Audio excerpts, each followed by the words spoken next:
Okay,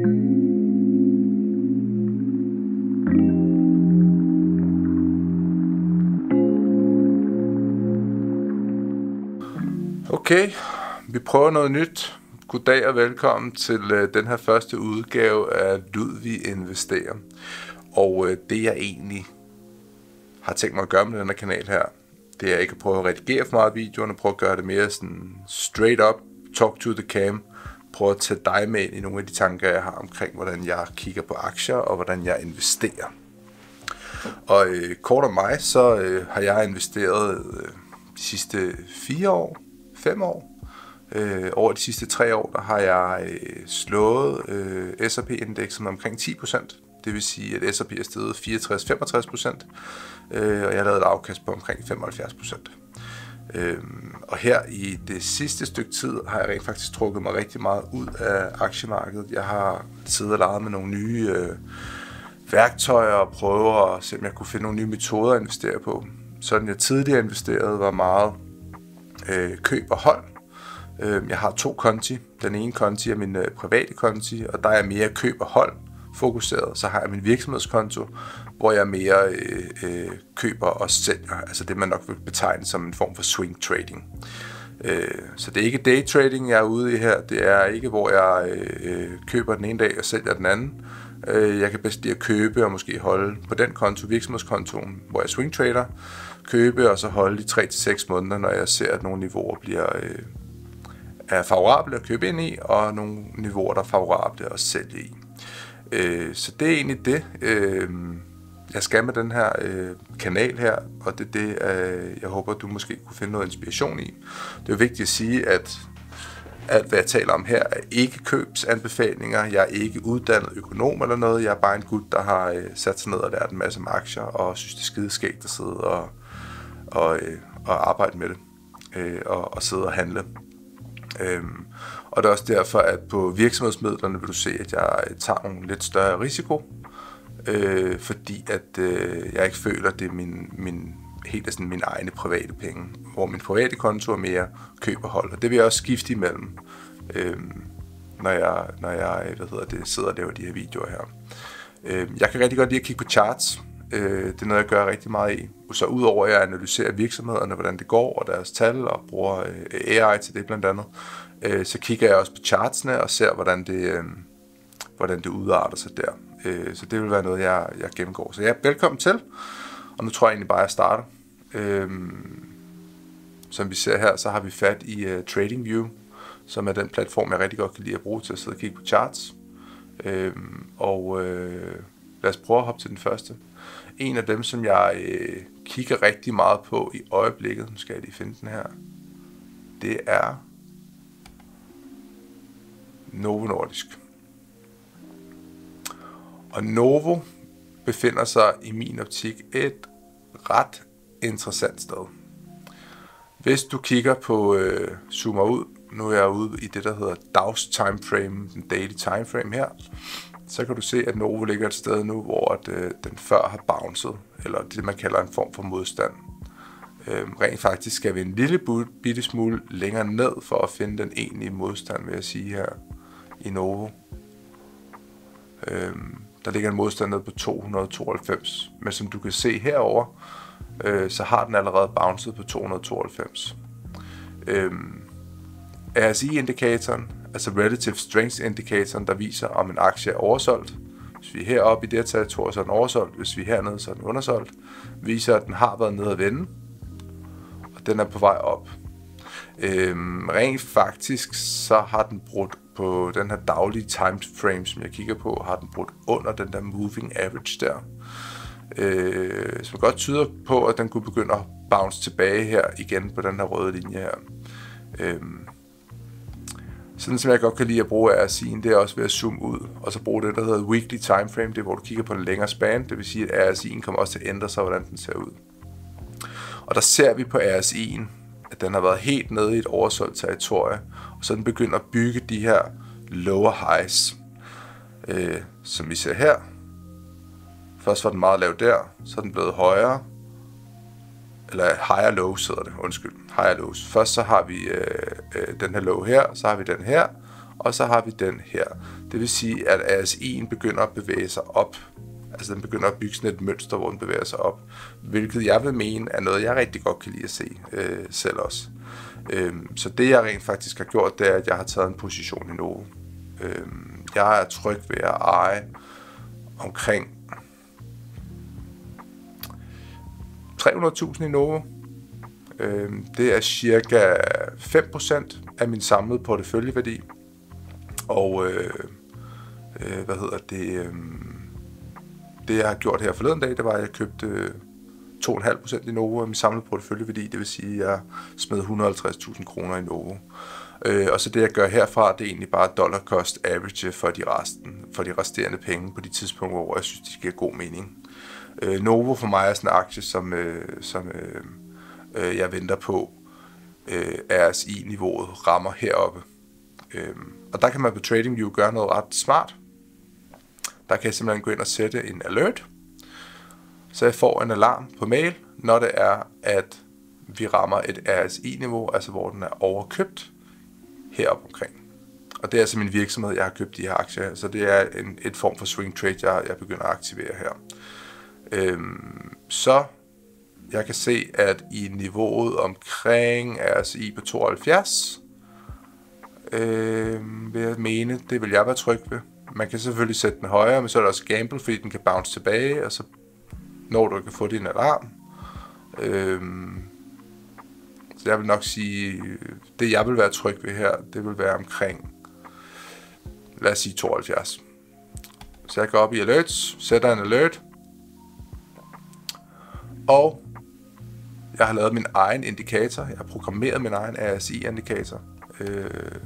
Du kan også bruge en almindelig RSI. Så går jeg ind og siger crossing. Value. Det jeg skal vælge her, det er så RSI'en. Den sætter jeg så til 72. Og det bliver en open-ended alert. Det vil sige, det bliver en alarm, der kommer til at være der for evigt. Sådan sat.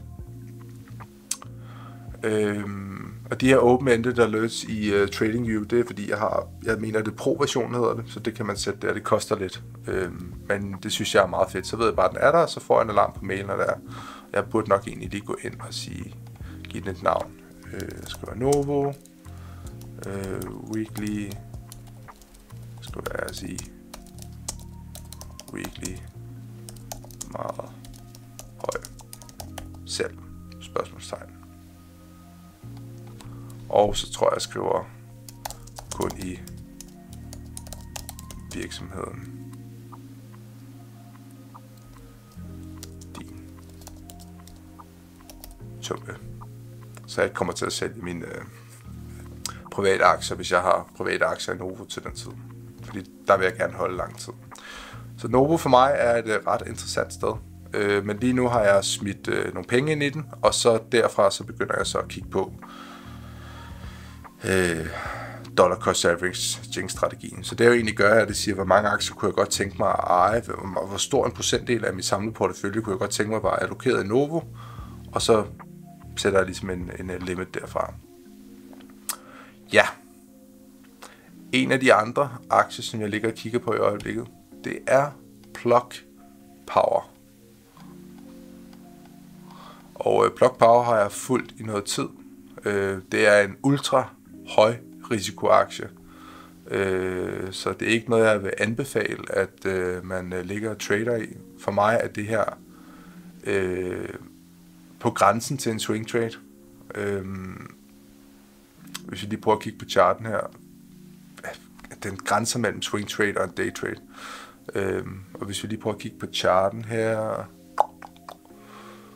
så er vi et ret interessant sted. Altså hvor den lå allerlavest der den 15. maj, har den bevæget sig. Ja, så tilbage til Plug Power, jeg havde lige et kamera nedbrud her. Men ja, pas på med den her. Jeg vil ikke anbefale, at man køber den her. Det gør jeg selv, men jeg kan ikke anbefale noget her. Plug Power havde en bund på omkring $0,7 omkring den 16. maj. Og så havde den en bund, så bevægede den sig op, så havde den en bund igen omkring den 11. september. Det vil sige, at den var begyndt at bygge sådan en form for sådan trendkanal her. Og der er sket noget ret interessant, fordi at den bundede igen her den 19. november, og du kan se, at den bouncer fra den bund der. Så der er et eller andet, der tyder på, at Plug Power er på vej op igen.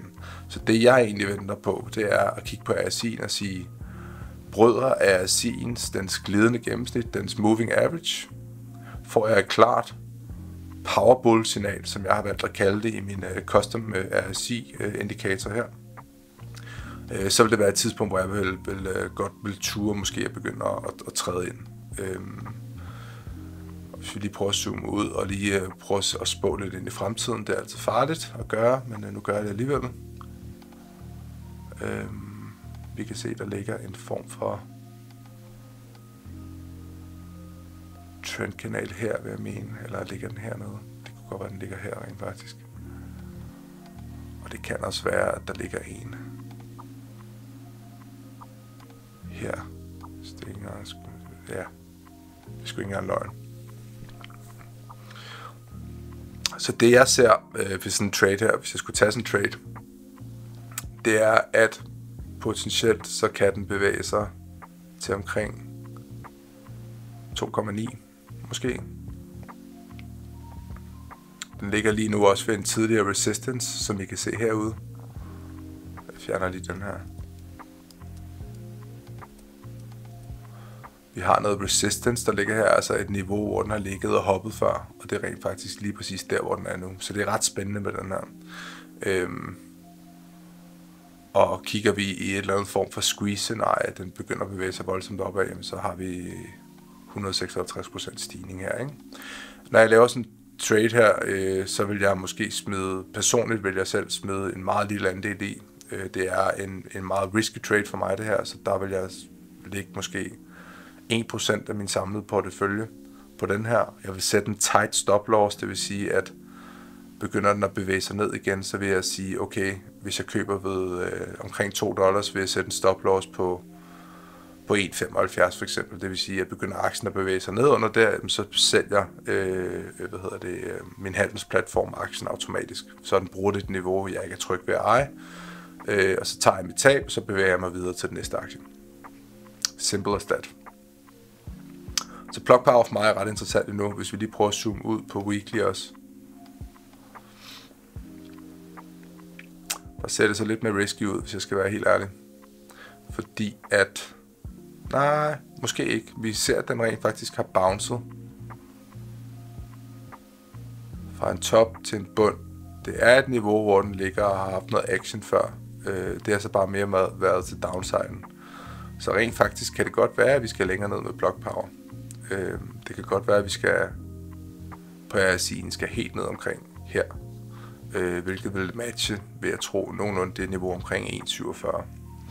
Så nu tillader jeg mig rent faktisk lige at lave min strategi lidt om. Måske vælger jeg at sige, at hvis jeg eksempelvis vil investere 100.000 i Plug Power, vil jeg nok smide 30.000 nu, og så vil jeg dollar cost average over den næste måneds tid ind i aktien, for at se, hvad der sker, med en tight stop loss.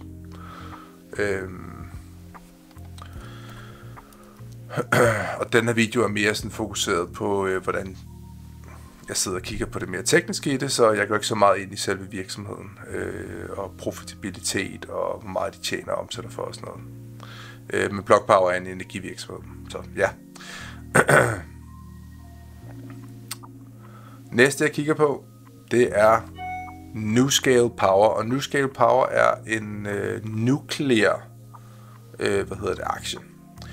Og hvis der er noget, der er rigtig interessant med Nuclear, så er det jo, at vi bevæger os ind i en tid lige nu, hvor AI og AI datacenter er, kræver ekstremt meget elektricitet. Og en af de reneste former, mener jeg, man kan få af elektricitet, det er jo atomkraft. Jeg har haft nogle ret vilde samtaler med AI-eksperter og nogen, der kigger ind i fremtiden og siger, at atomkraft kommer i den grad til at være ret vigtigt for fremtiden. Så NuScale Power Corporation er en nuklear aktie, har en utrolig lav PE ratio, price to earnings. Den ligger på -6, og den er minus, fordi at den ikke er rentabel i øjeblikket. Det vil også sige, at og handle i sin aktie her er ekstremt risikabelt. Men det her, det vil være en aktie, hvor jeg selv er interesseret i både at eje den privat, men også i virksomheden, hvor jeg privat vil holde den i længere tid, lav position, altså måske kun eje 20-30.000 kroner af den, og så stille og roligt begynder at lægge flere og flere penge i den, som tiden går, så det begynder at vende, og den begynder at blive profitabel. I virksomhedsregi, der går jeg mere swing trading til værks. Og der kan jeg kun kigge på charten, når jeg vælger at sige, nu vil jeg swing trade. Hvis vi lige prøver at kigge på 1 års, super interessant, der ligger RSI'en rigtig lavt. Vi er nede omkring et niveau, hvor vi kan se, at den har vendt før. Hvis du kigger, der er en bund her, der er en bund der omkring. Nogle gange har den bevæget sig lidt dybere, det vil sige, at der kan være lidt mere smerte forud. Men lige nu for mig er det her et sted, hvor jeg begynder at dollar cost average ind i den her aktie. Det interessante ved det niveau, hvor den ligger også her nu, det er, lad os lige prøve at tage den her ud her, det er, at den ligger lige omkring en tidligere modstand, som jeg ser det her. Du kan se, at den har ligget bouncet på det her niveau, og det er præcis, hvor den ligger nu. Og den har også brudt den trendkanal, som den tidligere har opbygget siden, hvad skal vi kalde det, siden den 12. september 2024. Så, RSI'en ligger super lavt. Den ligger omkring et sted, hvor der er en tidligere resistance, så den ligger og flirter lidt med det. Jeg fornemmer, at vi er omkring en bund. Derfor vælger jeg at sige, at jeg godt vil investere omkring 100.000 kroner i den her aktie. Jeg køber for 30.000 kroner nu, og så over den næste måned, så dollar cost averager jeg resten af beløbet. Det kan også være, at jeg vælger at smide halvdelen, fordi jeg vil sige, at den her aktie for mig er ikke en, jeg er bange for at tabe på. Jeg tror personligt på, at det her det er fremtiden, og det her det kommer til at være en af de virksomheder, der kommer til at, det er i hvert fald min mening, kommer til at være med til at definere fremtiden i forhold til det. Så hvis det er, den falder, og jeg bliver fanget med bukserne nede, bliver en backholder, så må det være sådan, og så må jeg vente på, at den vender. Ja, så det vil nok være min strategi med det her. Jeg køber ind i det nu, og så bliver det dollar cost average for resten af den ønskede samlede portefølje, som jeg godt kunne tænke mig at eje af dem. Hvis jeg skal male lidt blod på væggene, så kunne vi jo prøve at kigge på S&P 500. Og det der jo sker med S&P 500, det er, at vi ligger ekstremt højt. Den trendkanal, der er blevet bygget siden, hvad har vi fat i der? Den 1. maj 2019, der kunne du se, at S&P 500 har ligget bevæget sig i den her trendkanal. De her 2 røde streger her. Jeg kan faktisk gøre dem blå til jer. Vi gør dem gule.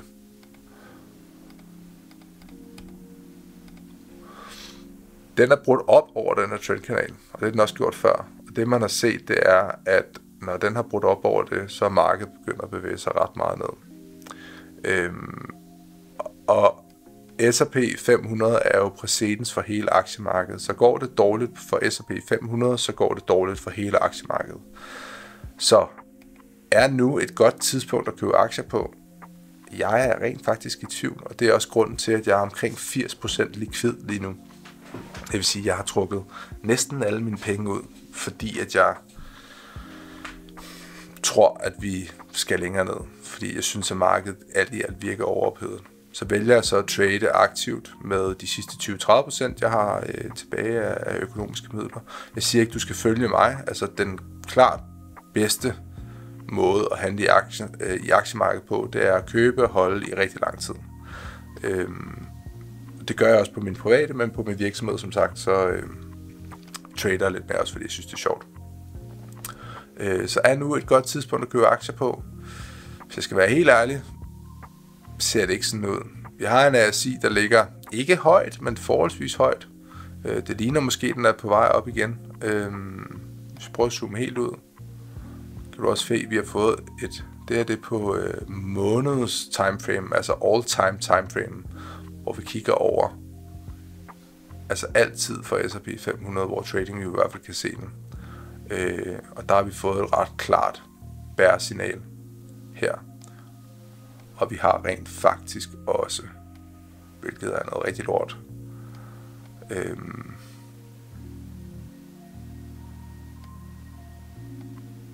vi har rent faktisk RSI-signalet har krydset den moving average, som S&P 500 har. Og hvad der skete de gange, hvor den er krydset. Det kan være, at den er bounced ned og bounced op igen, men det jeg ser, det er, at når vi ser, at RSI'en på 1 måneds timeframe, som man finder heroppe, er krydset ned, så er der altså smerte i vente. Så det ser ikke så godt ud lige nu for aktiemarkedet, hvis jeg skal være helt ærlig, og det er også en af grundene til, at jeg er ret likvid. Det var lidt kort omkring nogle af de aktier, jeg sidder og kigger på, og sådan lidt min markedsanalyse generelt, og det giver lidt et indblik i, hvordan det er, jeg sidder og kigger på aktier, og hvordan jeg vælger de aktier, jeg godt kunne tænke mig at købe og starte positioner i. Og hvis det er, at du synes, det var interessant, så husk at følge mig. Jeg overvejer at starte en school community, hvor man kan lære lidt mere, og jeg kommer til at lave nogle lidt mere dybdegående analyser af virksomheder, men også måske dele lidt ud af den viden, jeg sidder med, hvad for nogle aktier jeg kigger på, og også dele de værktøjer, jeg har bygget til TradingView. Så hvis det er, så skriv i kommentarfeltet, om du kunne synes, det var interessant, fordi at, hvis jeg får nok, der skriver go-lyd, så får jeg det startet.